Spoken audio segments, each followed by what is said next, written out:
It started with a phone call that should have meant nothing. Just a Thursday morning, sunlight cutting through the blinds of my study, and the familiar voice of my family doctor saying, "Richard, you mind coming in for a quick checkup?" Nothing urgent. I hadn't been sick. I don't even like hospitals. But Dr. Harris was an old friend, a man who'd patched me up more times than I care to count, back when I still worked in construction. So I went. His office smelled the same as always, antiseptic and old coffee. On the wall hung the framed photo of us from 15 years ago, me grinning with a broken arm, him holding up a cast like a trophy. We'd been through a lot. He didn't smile this time. He locked the door behind me, sat down, and folded his hands. "Rick," he said quietly, "your son-in-law came to see me yesterday." My stomach tightened. "Evan? What for?" "Dr." Harris took a long breath, eyes flicking toward the hallway window as if afraid of being overheard. "He offered me money. A lot of money. To add something to your next injection." I stared at him, trying to make sense of it. "You mean poison?" He hesitated. "He called it a stabilizer. Said it was experimental, would help with your condition. But you don't have a condition, Rick. He wanted me to make you believe you did." For a long moment, I said nothing. The clock ticked, slow and heavy. Outside, a nurse laughed, a sound too light for what I was hearing. "Why are you telling me this?" I asked finally. He leaned closer. "Because I've known you 30 years. And because no amount of money makes me betray a friend." I nodded. My mouth was dry. My mind, though, was oddly clear. "Did he say why?" "Something about insurance," Harris muttered. "And your will." He mentioned a life policy. There it was, a soft click in my brain, like a lock turning. I left the clinic without a word. The wind outside smelled of rain, though the sky was still clear. My truck waited by the curb, its paint dull from years of neglect. I sat there for a while, hands gripping the steering wheel, staring at my reflection in the rearview mirror. I didn't look like a man worth killing. But maybe that was the point. At home, the house was quiet. Too quiet. Margaret was visiting her sister upstate, so it was just me, the ticking wall clock, and the faint hum of the refrigerator. I poured myself a glass of bourbon, one finger, neat, and tried to think. Evan had always been polite. Too polite. The kind of man who smiled with his teeth but never with his eyes. He married my daughter Emily 5 years ago, and from the outside they looked perfect. Big house. 2 cars. Brunch photos. The whole suburban performance. But I'd seen the cracks. The small bruises, she said, came from bumping into doors. The way her laughter stopped when he entered a room. I tried to warn her once. She called me paranoid. Said I didn't understand him. Maybe I didn't. Not until now. I took out my old file cabinet key, the one I hadn't touched in years, and opened the bottom drawer. Inside was a box, worn leather, faded edges. My late father's pocket watch, a few photos, and an envelope labeled insurance, estate plan. I'd signed that policy 2 years ago. Evan had been the one who suggested it, saying it would protect the family. My reflection stared back from the watch's silver surface, older, sharper, colder. "All right, Evan," I muttered. "Let's see what game you're playing." The next morning, I called Emily. She answered on the 3rd ring, her voice bright and thin. "Dad! Everything okay?" "Yeah," I said slowly. "Just checking in." "How's the new house?" "Oh, you know, same as always." "Evan's working late." "We're good." There was a pause, small but heavy. "You sound tired," I said. "Just busy." "Why?" "Because I'm thinking of visiting," I replied. "Haven't seen you two in a while." Another pause. Then a nervous laugh. "Oh, now? The house is a mess." "Tomorrow," I said. "I'll bring that old bottle of wine he likes." "Dad, really, you don't have to." "I insist." When I hung up, I could almost hear her heartbeat through the line. Fear. Not of me, of him. That night I couldn't sleep. I walked through the house, each creak of the floorboard whispering memories of birthdays, laughter, and dinners that used to mean something. I stopped at the mantel, where Emily's childhood photo still stood, a gap-toothed smile, arms around our old Labrador. "Where did you go, sweetheart?" I whispered. The bourbon glass in my hand trembled slightly. Outside, rain began to fall, soft, steady, cleansing. The next day, I arrived at their house just before noon. White walls. Perfect lawn. A new Tesla glinting in the driveway. Emily opened the door. She looked pale, thinner than I remembered. "Dad," she breathed, forcing a smile. "You didn't have to come." Evan's voice carried from the living room. "Richard." "Long time." He walked out, crisp shirt, Rolex flashing. That fake smile again. I held up the wine. "Thought I'd bring something special." "Ah, you shouldn't have," he said smoothly, taking it from me. "Come in, please." The house smelled of lemon polish and new money. On the wall hung a photo of them in Hawaii, her smile bright but her eyes distant. We sat. He poured the wine. I watched his hands. Calm, precise, confident. "So," I said lightly, "how's business?" "Oh, same as ever," he replied. "Market's rough, but I manage." "Good," I said. "And the family insurance? You still handling that?" His eyes flicked up, just for a second, enough. "Sure. Why do you ask?" I swirled my glass, watching the red liquid catch the light. "Just curious. My doctor called me yesterday." He froze, ever so slightly. Then smiled again, wider, colder.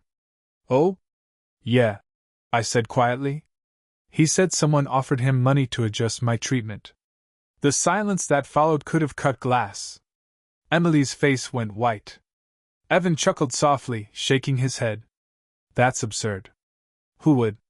"Yeah," I said again. "Who would?" I held his gaze. For the first time, he looked away. Emily stood up abruptly. "I'll get dessert." "No," I said, my tone low but firm. "Sit down, honey." She froze, caught between us. That was when I saw it, the tremor in her hands, the bruise near her wrist she tried to cover with makeup. And in that moment, everything inside me went quiet. Not angry. Not afraid. Just decided. As I left their house, rain still falling, I caught my reflection in the car window again. I looked older than I felt. But not weak. "They wanted my weakness," I murmured. "They'll get my silence instead." I started the engine. And for the first time in years I smiled. The morning after that dinner, I woke to a text from Dr. Harris.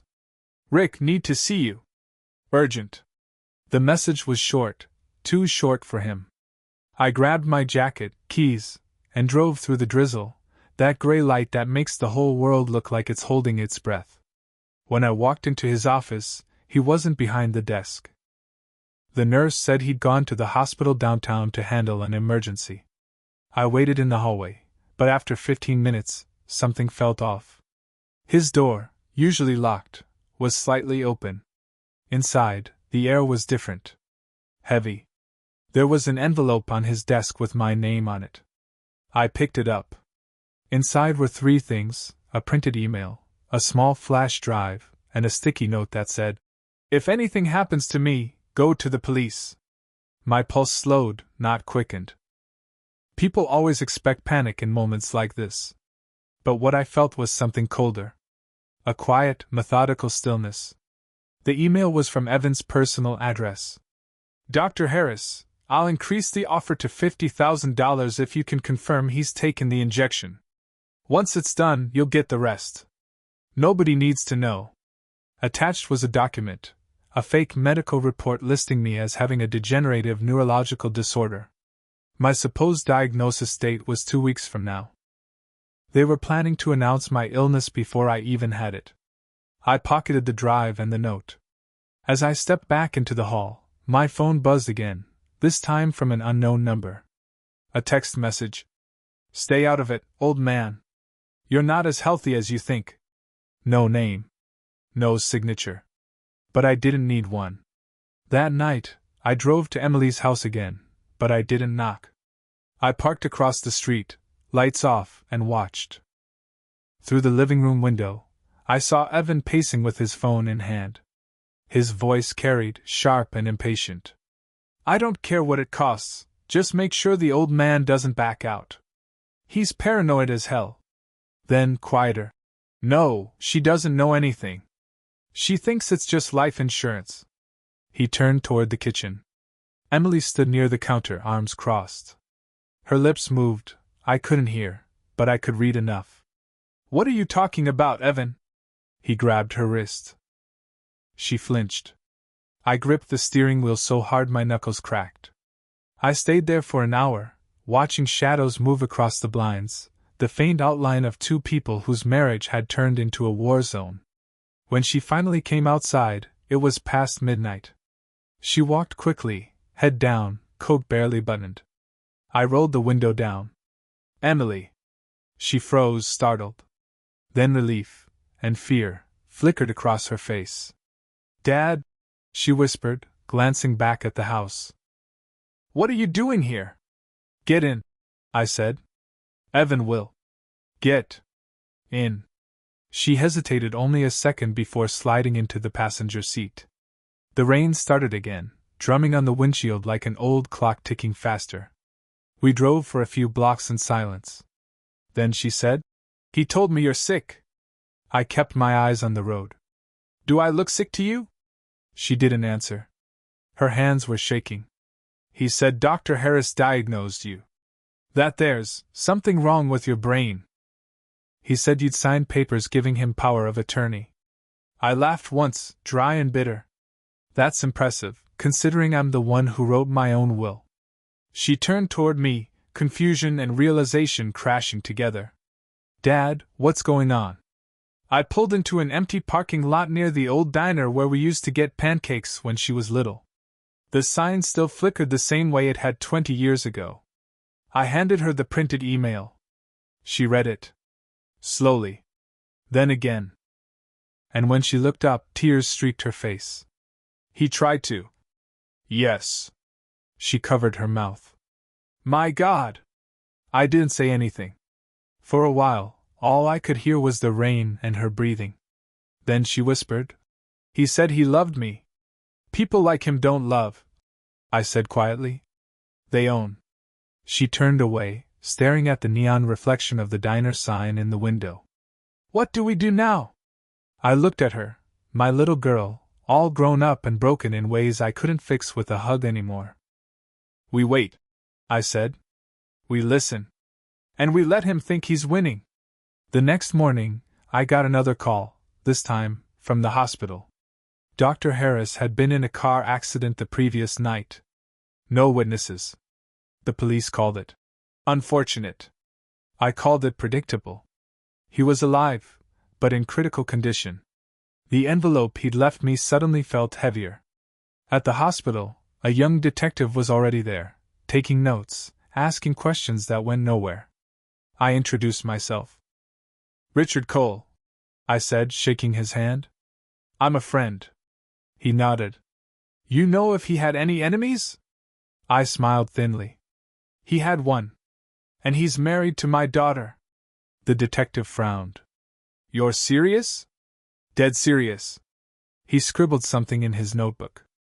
I'll need you to come by the station later. I will, I said. But first I need to make a few calls. That night I called Evan. Rick! How's the old ticker? He said cheerfully, as if nothing had happened. You tell me, I said. You seem to know more about my health than I do. He laughed, too loud, too forced. Oh, Emily told you. I just meant. Save it, I interrupted. Dr. Harris was in an accident last night. Silence. Then, that's terrible. I didn't say you did. He hesitated. What are you implying? Nothing, I said softly. Yet. Then I hung up. By midnight, my mind was racing. Pieces of the puzzle were falling into place, and none of them were pretty. If he bribed my doctor and staged a fake diagnosis, he'd need documents. Legal ones. Access. Maybe even my signature. I dug through my office files until I found the estate papers. Sure enough, a new page had been added, forged, but cleverly. It granted Evan temporary power of attorney in the event of mental decline. The date? 2 weeks ago. He wasn't just trying to get rid of me. He was building a paper trail to make it look legal. I sat back in my chair, the bourbon untouched beside me. For the first time since this began, I felt something that wasn't anger. It was clarity. Cold, perfect clarity. The next day, Emily showed up at my house. She looked like she hadn't slept. "He's been watching me," she said. "My phone, my car, everything. I think he knows I talked to you." I nodded. "Then we make him think you didn't." She frowned. "How?" I smiled faintly. "By giving him exactly what he wants." She stared at me for a long moment, realization dawning, and fear with it. "Dad, what are you planning?" I stood up, closed the blinds, and turned on the desk lamp. The light fell on the flash drive Dr. Harris had left me. "Justice," I said. "Old-fashioned, quiet, and thorough." That night, I called my lawyer, James Holloway. We'd served in the same platoon 30 years ago. He owed me more than a favor. "Rick," he said, his voice gravelly with age and whiskey, "what mess have you stepped in now?" "The kind that ends in either prison or peace," I replied. He chuckled. "My favorite kind. Tell me everything." And I did. Every detail, every lie, every bruise on my daughter's wrist. When I finished, he was silent for a while. Then, "All right. We do this the right way. You gather evidence. I'll handle the rest." Quietly, I added. "Always," he said. "You want him scared or destroyed?" "Both," I said. "In that order." That was the night everything shifted. The rain had stopped. The air was still. And for the first time, I didn't feel like a victim anymore. I felt like a man sharpening his own knife in the dark, waiting for dawn. When you boil an animal down to one clear thing, it either fights or it hides. I'd spent the first week hiding, pretending to be confused, letting the doctors and detectives do their job. But hiding makes you small. I'd had enough of that. The morning after I called James, I drove to a bank I hadn't visited in years. The metal doors clanged like a bell that wakes you up. I asked for a safe deposit box, signed forms, and watched the teller's face while she checked my ID. I wanted something physical. A place to put plans, not just memories. Inside the little box went the flash drive, copies of the forged documents, photographs of the bruise Emily tried to hide, and a list I'd written on the back of an envelope: people to call. Names. Numbers. Jobs.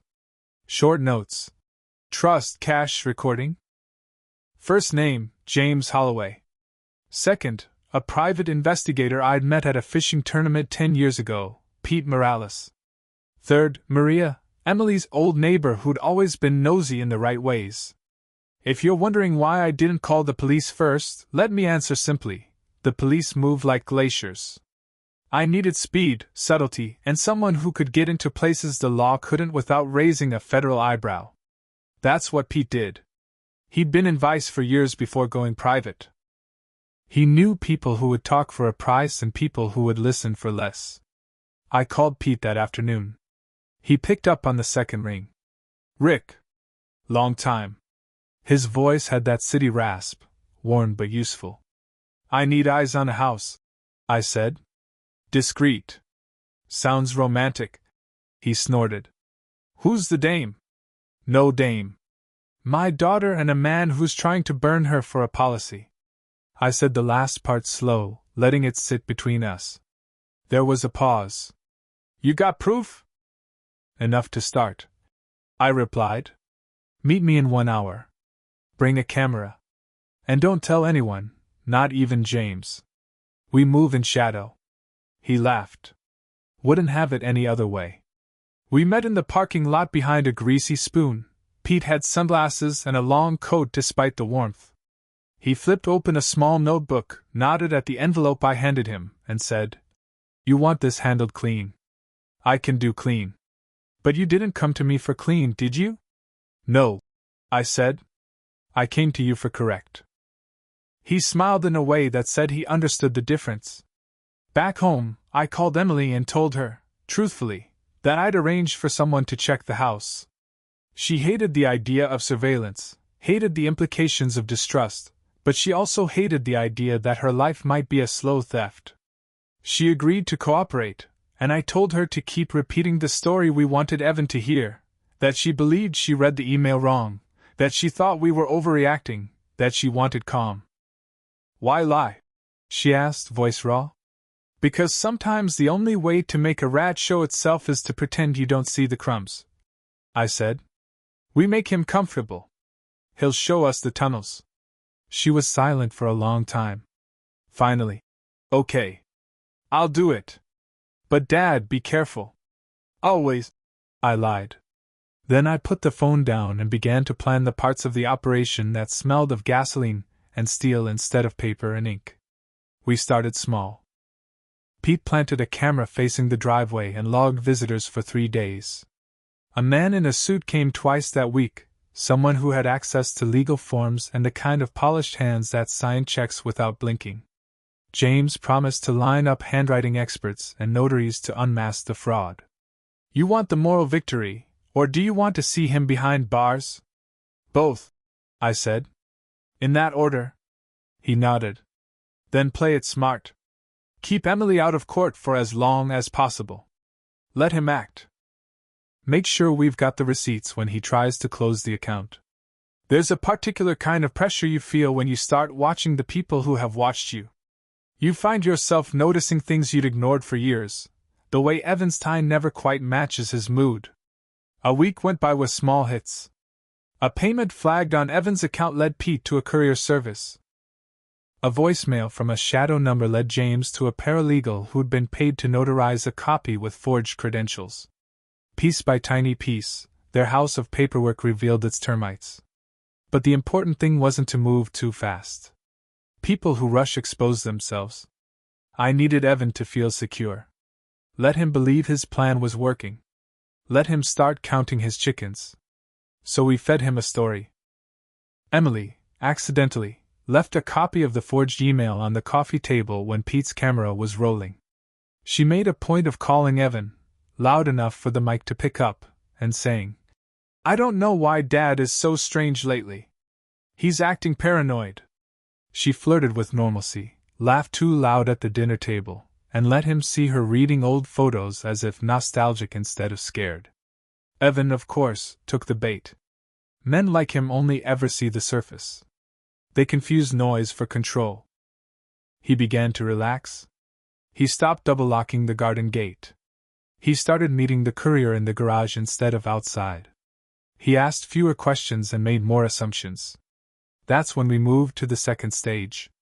I'd always believed in small ceremonies. There's power in ritual, a name on a document, a stamp on a page, a handshake. I arranged for James to, accidentally, run into Evan at a charity event. James wore a suit, smiled too widely, and dropped a comment about shady notarizations in Evan's ear. Evan waved it away with a business laugh, the kind that pretends ignorance is innocence. But that night, when Evan thought no one was watching, he did something I hadn't expected, he bragged. I got the recording from Pete the next morning. It was quiet, captured from the edge of a conversation while Evan and a man in a suit, the same man Pete had photographed, talked in the garage near the car. The man's voice was low, practiced. Evan's laugh was the same fake chirp he used around my family. He said plainly, "Once he's signed, the rest is paperwork. We take the policy, the house, and she gets half.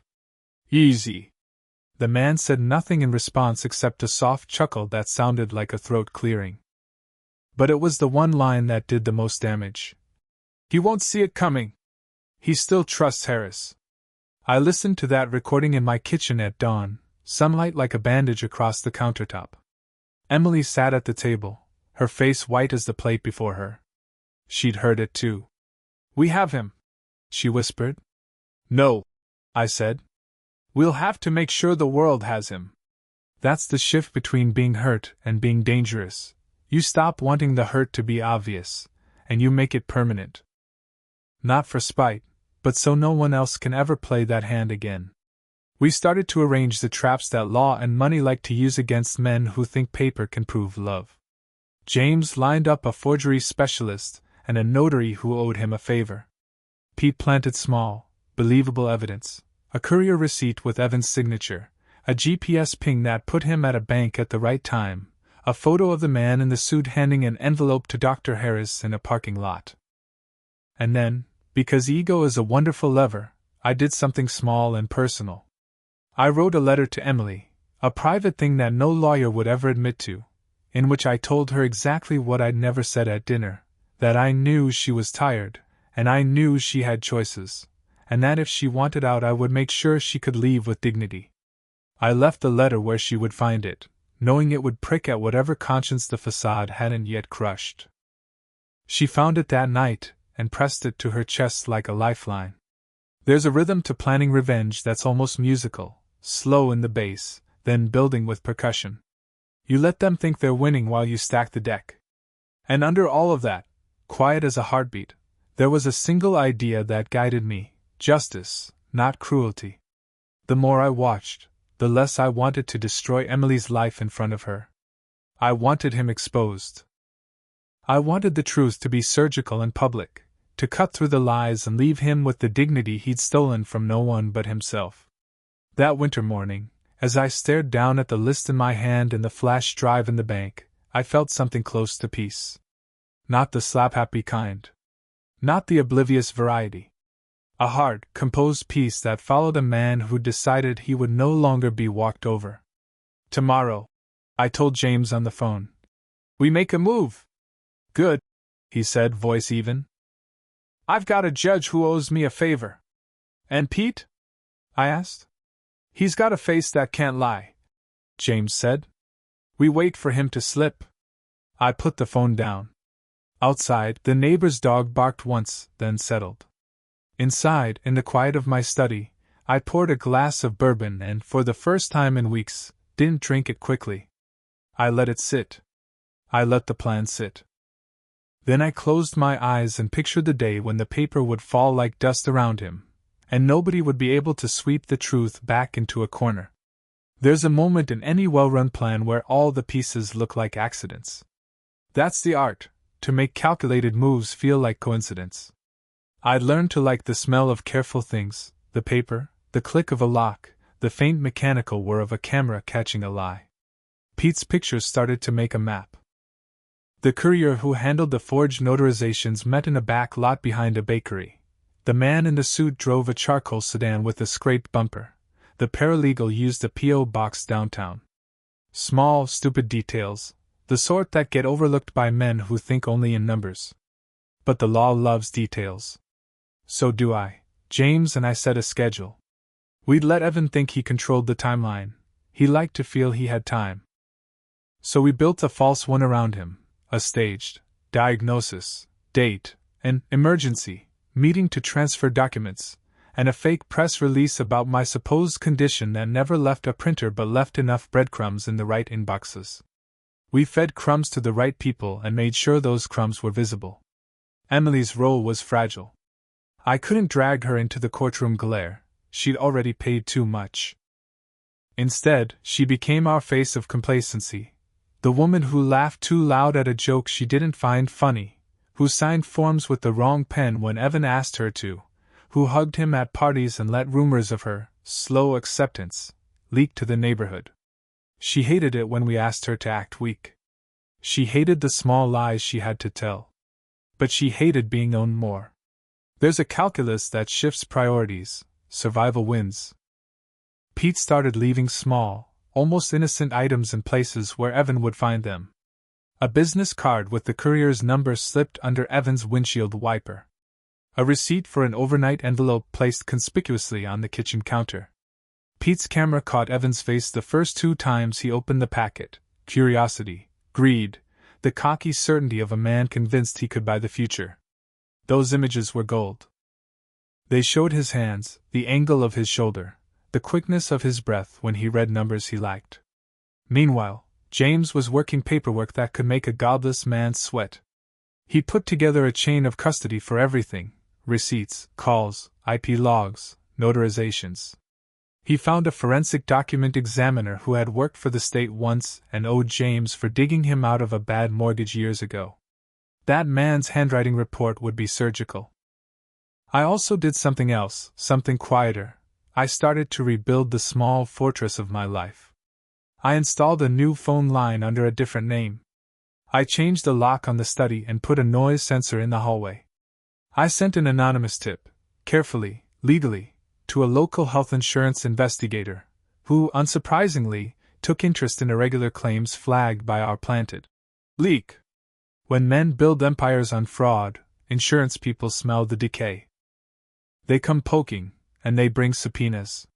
To exploit his vanity, we staged a charity gala where he'd flaunt his generosity, and our cameras would catch it. We had to be careful not to alarm him.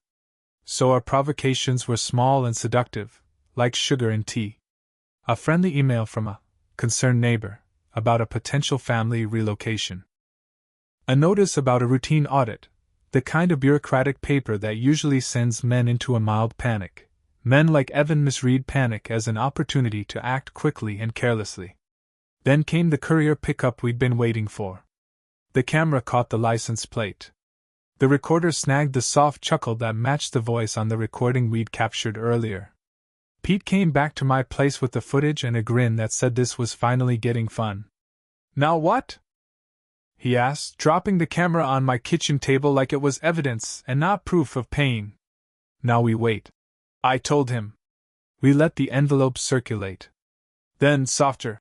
And we make sure the right people get to see the contents." The contents, of course, were manufactured to be damning. We had a parody of a diagnosis, real-looking, finalized by a copy of Dr. Harris's header, but with invisible markers that would show forgery under scrutiny. We had a fake consent form that suggested I'd agreed to a regimen. We had a transfer request that, on the surface, looked routine. Temporary power of attorney for medical decisions, but under the surface had a chain of errors Evan wouldn't notice until James had a forensic report in hand. Because men like Evan learned to read the world as a ledger, I decided to make the ledger betray him. At the same time, I used the legal system's own hunger for paperwork against him.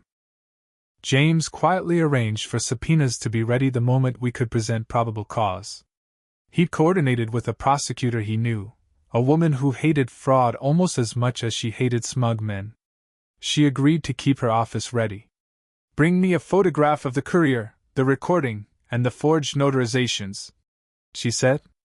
"I'll make those into a case that wakes him up." We needed witnesses, too, men who could stand on the record and say, "I saw him hand that man an envelope." James taught me the difference between a witness and a storyteller. A witness delivers facts. A storyteller gives context. We needed both. Throughout this, I tested Evan's reactions like an ornithologist tapping a tree to see which birds would show themselves. I called his office under the guise of being an old client seeking advice. I had James run into him at the bank and drop a casual remark about notarizations. Emily forgot to lock the photo album where we'd placed a fake note. Evan took the bait. He started to behave as men always do when they think victory is near, careless. There was one night that stands out. We'd rigged a thank you dinner at a good restaurant where Evan liked to be seen. I arranged for Pete's camera to sit in a wine bottle case at the corner of a dark booth. James was there, pretending to be a philanthropist. I called Emily and asked if she would text Evan a photo of an old trip. Nothing suspicious, just a memory. She did. Evan laughed, posted a selfie, and then, with his ego lubricated by wine and attention, boasted loudly to a nearby businessman about how clean everything was, how the legal work had been handled, how a trusted doctor had been compensated to keep things quiet. The recording captured every slurred word. I listened to it alone that night with the shades drawn and the lamp turned low. The sound of Evan's voice, so confident, so pleased with himself, felt like a verdict signed in his own hand. But the trap needed one final hinge, something public and undeniable that would make a court look and say, "This was not an accident." For that, James suggested a move I almost didn't want to make because it required a gamble, a staged, public confrontation that would force Evan into a corner and give the prosecutor the theatrical evidence she loved. We would not provoke violence, I'm too old to crave that, but we would orchestrate a scene where his lies would be impossible to maintain. It was risky. It was perfect. We called it the disclosure. A routine medical appointment, held publicly, with a legal advisor present. To ensure transparency. A phrase meant to make the whole thing look like truth-seeking rather than entrapment. We'd announced we were there to review medical records with Dr. Harris's file as a courtesy. The press? No. Not real press. Just a legal assistant from the prosecutor's office who would be able to move quickly if the moment came. The date would be public enough that Evan couldn't change the terms but private enough that he felt secure. On the day we set, the weather hovered between rain and sun, a light that made everything look honest and sharp. Emily was nervous, but she held her face like a woman who'd practiced sorrow and silence for too long. James sat beside me with a notepad and eyes like a hawk. Pete had his camera on landscape mode, the lens trained where the waiting room would give us a clear view of arrivals and departures.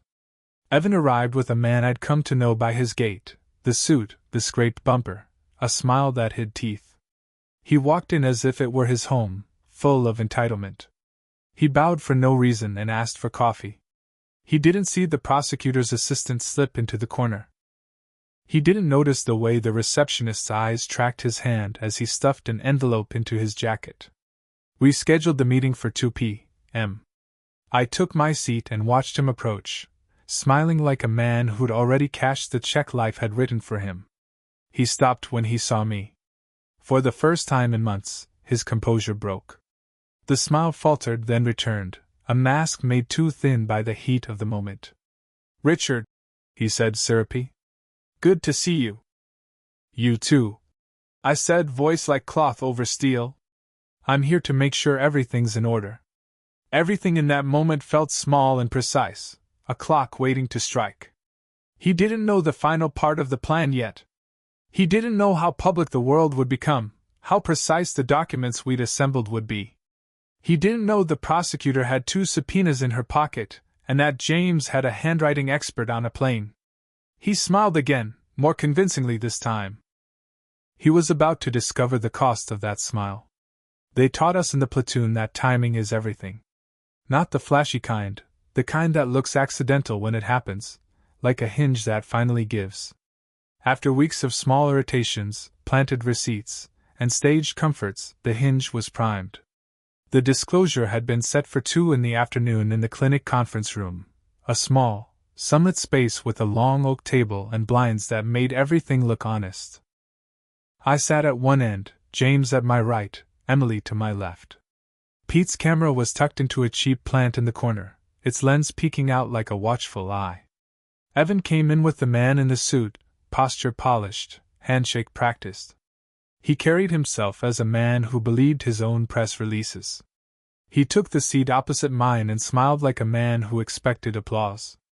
Dr. Harris was there in a wheelchair, pale and smaller than I remembered, but aware enough to nod when I said his name. The restraint in his eyes made me glad I'd been patient. The prosecutor's assistant sat quietly at the back with a tablet. She looked like someone used to watching fish swim into nets. We began with pleasantries that felt like the beginning of a play. James spoke the legal language, neutral, crisp. He asked for records, chain of custody, and signatures. We laid out a binder of documents that read like an accusation if you let your eyes go slow, forged notary stamps, a dated diagnosis, letter printed on Harris's letterhead, a blank consent with a forged signature, a courier receipt with a duplicated handwriting sample. Evan's face remained composed at first. He smiled, answered in tones that tried to be cavalier. But people show themselves in little things, a lip that presses too tight, a thumb that rubs the edge of a paper. He asked for copies to look over, and when James passed a sheet across the table, his hand trembled the smallest bit. The prosecutor's assistant asked if anyone could authenticate the documents. That was the moment James had been waiting for.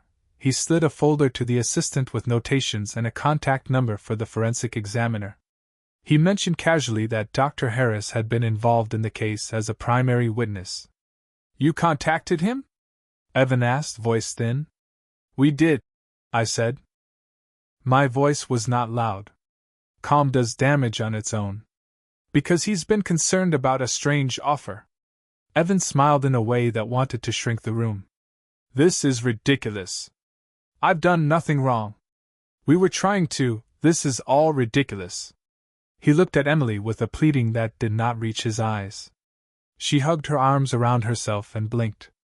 At that moment, the door opened slowly and a courier driver Pete had lined up stepped in, blinking as if from sudden light. He carried a bag and a single receipt. He placed it on the table. "This one's mine," he said quietly. "Took it to Mr. Cole's address 3 times. I thought it was just documents, sir." James nodded to the assistant. "We'd like to record that statement." The driver repeated it on the record, the times, the places, the handoff in the garage. The small man in the suit shifted. Evan's jaw worked like a trapped animal's. He tried to cover with jokes, but the jokes sounded brittle. We played our cards in the order people believe, human testimony first, then the paper. We put the forged document in front of Dr. Harris and asked him to read what was on his letterhead. He squinted, then a shadow went over his face.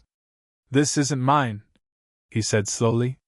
"The header is mine, but the signature looks off. The ink, the way it's dated, I never signed like that." The paper trembled in my hands even as I held it steady.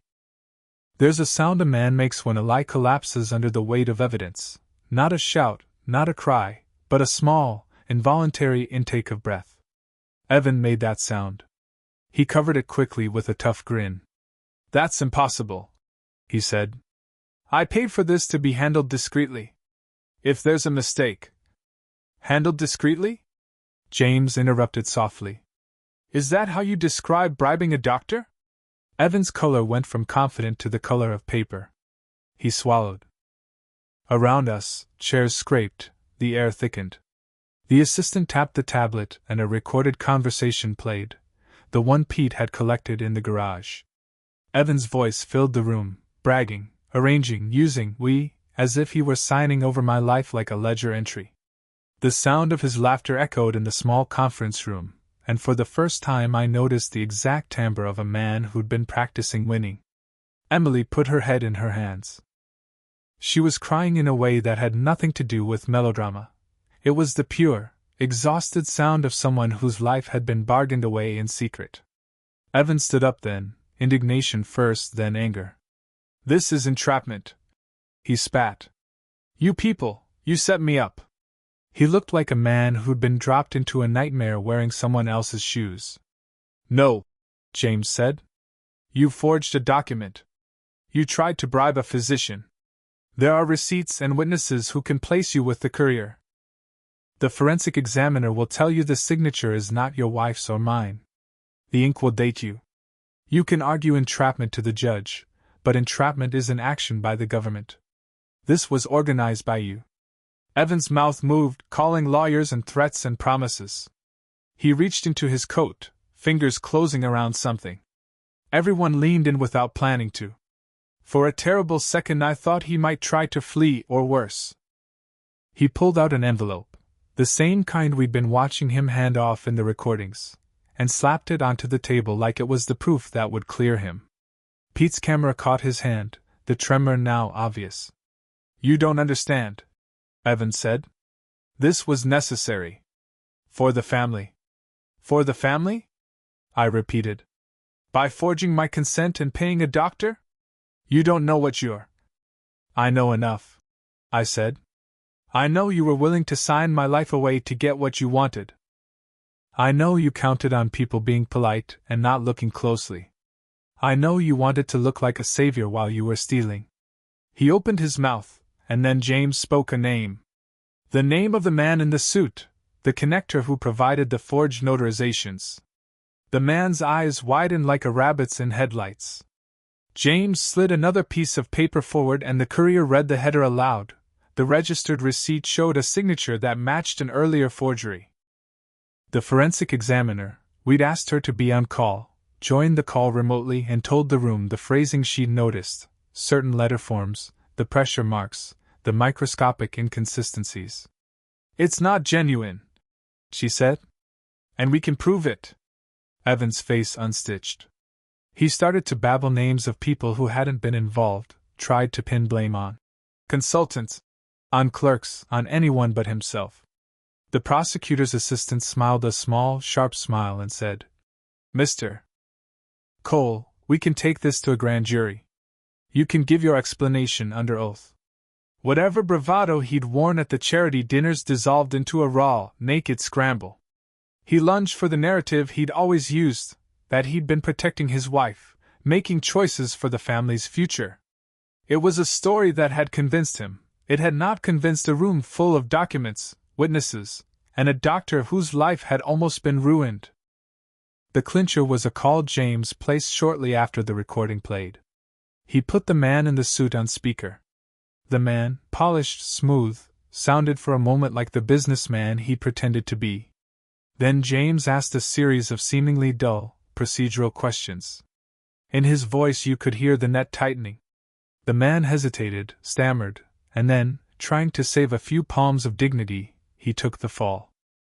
He named the courier, named the notary, named the paralegal who'd copied the forged header. James stayed calm and kept his eyes on Evan. "You encouraged this," he said quietly. "You proposed it. You wrote the checks." Evan's hands went to his face. For a long, ugly moment he couldn't speak.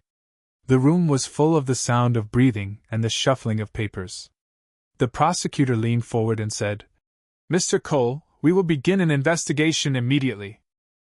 You are under no obligation to speak further without counsel, but you will not be allowed to hide behind manufactured consent.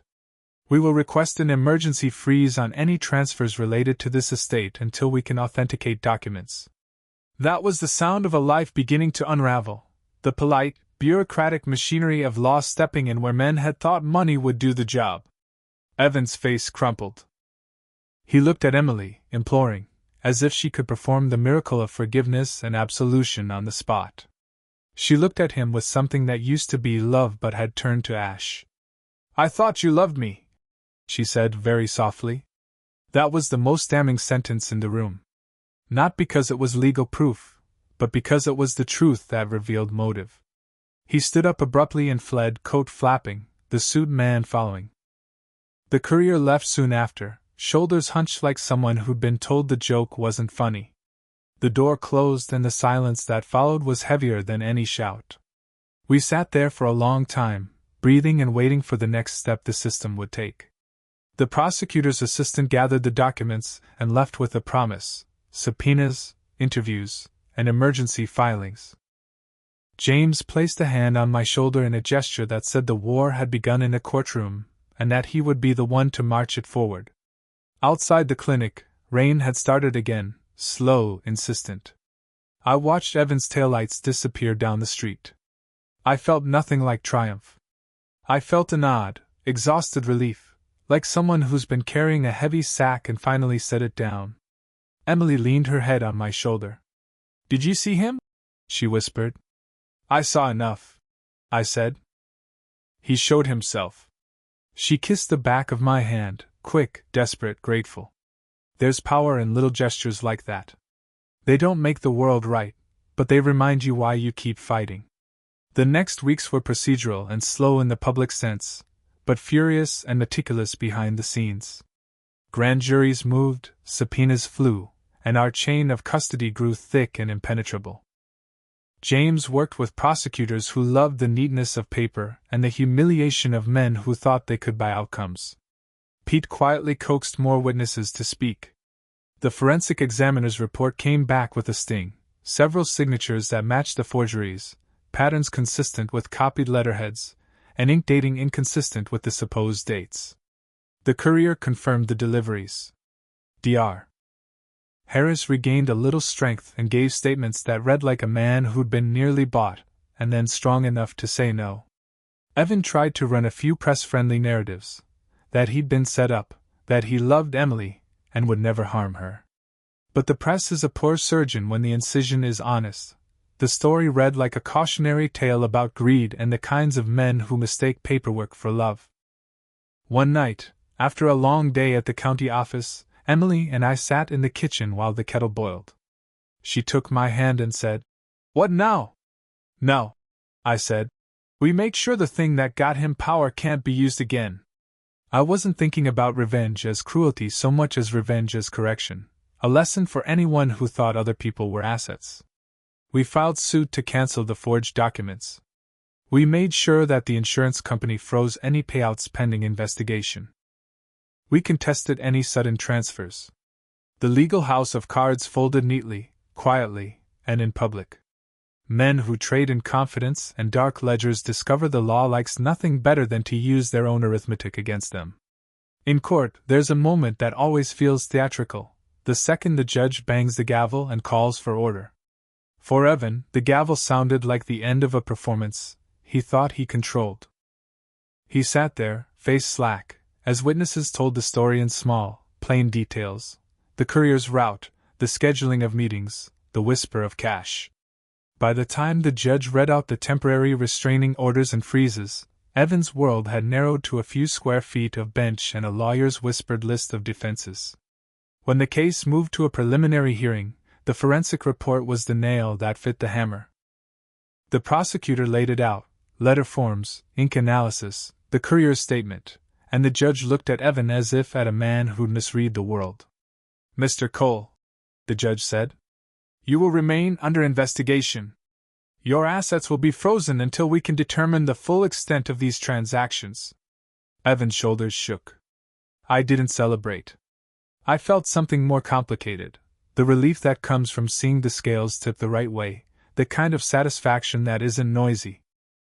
He was not the first man to think money could buy the world, and he wouldn't be the last.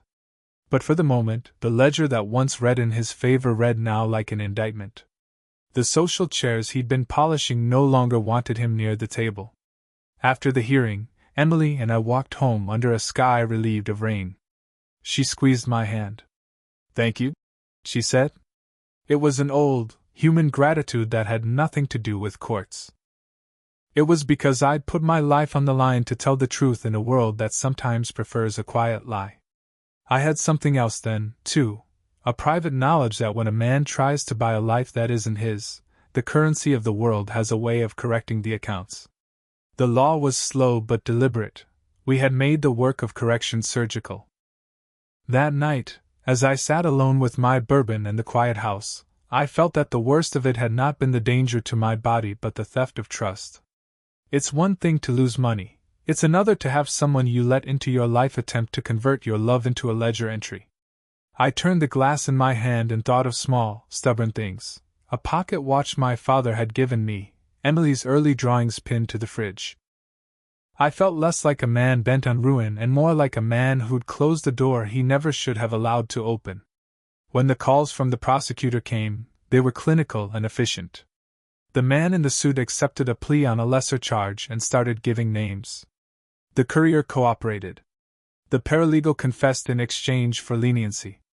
Evan's world, which had once felt like an arranged victory, collapsed into a series of hearings and depositions. And through all of that, I kept a steady face. I didn't gloat. I didn't make speeches. I was the man who had been almost stolen from and had found a way to make the theft public and undeniable. There is a moment after the storm when the air smells different, clearer, as if someone has finally opened the windows. That was the sense I had in the days after the first rulings. Emily started to sleep again without waking in a panic. Dr. Harris got stronger.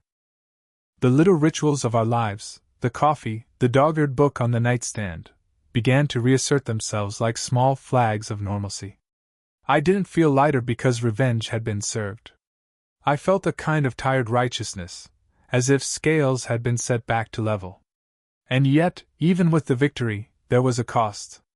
People who watched closely saw the strain in my face, the way I sometimes paused when Emily left the room.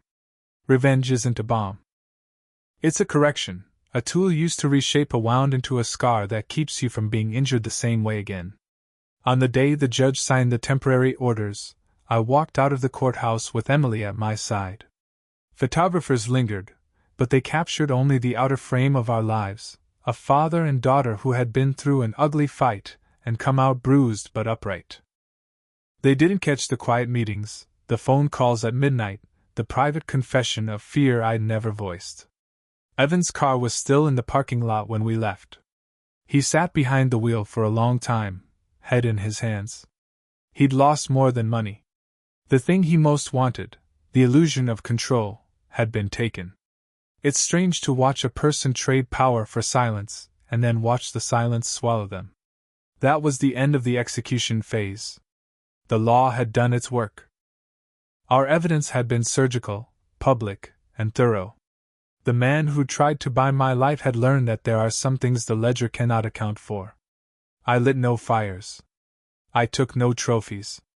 I only kept a small slip of paper from the prosecutor's file, the temporary restraining order, folded in my wallet like a folded prayer. It was not triumph I felt. It was the satisfaction of watching the truth be a slow, precise engine. The next day, Emily asked me if I felt different.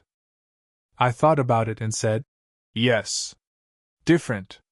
Not better. Just different. She leaned in and kissed my cheek.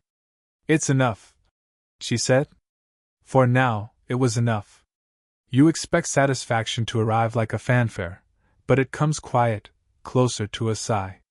The morning after the ruling, I woke to the smell of coffee instead of fear. The house was still, the way it used to be before everything started to rot from the inside. Lights spilled across the kitchen tiles, thin and gold. It felt like permission to breathe again. Emily was already up, flipping through a stack of mail. No envelopes with threats, no legal seals, just the small ordinary burdens of living, bills, postcards, coupons. It's strange, she said. How normal things look when chaos leaves. I nodded. Normal's underrated. We didn't talk about Evan that day. There wasn't much left to say.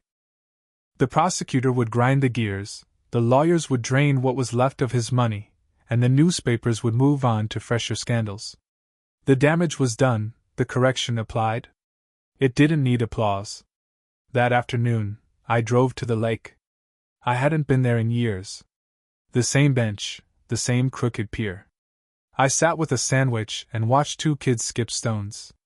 When one of them hooped at a perfect skip, I laughed out loud. It startled me. The sound had been gone so long I'd almost forgotten how it felt. I pulled the old pocket watch from my coat. It had belonged to my father, a man who believed in straight lines and second chances. The glass was scratched, but it still ticked. Still here, I murmured. Still ticking. That's the truth about revenge. It doesn't rewind anything. It just stops the bleeding long enough for you to remember you're alive. Justice is a mechanic, not a healer. I started walking the trail that circled the lake. The trees were turning, their leaves caught between green and fire. Every step away from town felt like closing another account. I thought about Harris recovering, about Pete back on his boat, about James sending one-line texts that said things like "Case moving fast. He's cornered." I thought about Emily learning how to live without flinching at footsteps in the hallway. By the time I reached the far end of the lake, the sky was the color of worn denim and the first stars were out. I sat on a rock, opened my phone, and scrolled through old photos, birthdays, barbecue smoke, the day Emily graduated. Then the later ones, the stiff smiles, the eyes that didn't match the mouths. I deleted the last 5 years one picture at a time, not out of spite, but to make space. When I got home, I poured a single bourbon, the way I had on that first night, but this time I didn't drink it for courage. I drank it for closure. Emily called to say goodnight. She was staying with friends for a while, somewhere quiet. "You did the right thing," she said. "Maybe," I told her. "The right thing doesn't always feel right." She paused. "It feels safe, though." That's enough for now. After we hung up, I opened the study window. Cool air slid through, carrying the smell of rain and earth. Somewhere a train horn sounded, a long, lonely note fading into nothing. I let it take the last of the tension with it. On the desk sat the folder that had started it all, the forgeries, the emails, the proof. I picked it up, fed it one sheet at a time into the shredder, and listened to the steady hum of paper turning into ribbons. Evidence had done its job. I didn't need monuments to the worst parts of us. When the last page was gone, the house was silent except for the ticking of the watch in my pocket. I leaned back, closed my eyes, and let the quiet settle. Revenge doesn't heal you. It just clears enough space for healing to begin. Justice makes the silence bearable. Outside, the rain started again, soft, patient, forgiving. If this story moved you, please support the channel by liking the video, subscribing, and leaving a comment with your thoughts. To continue the journey, click the box on the left for the next story. Thank you for being here.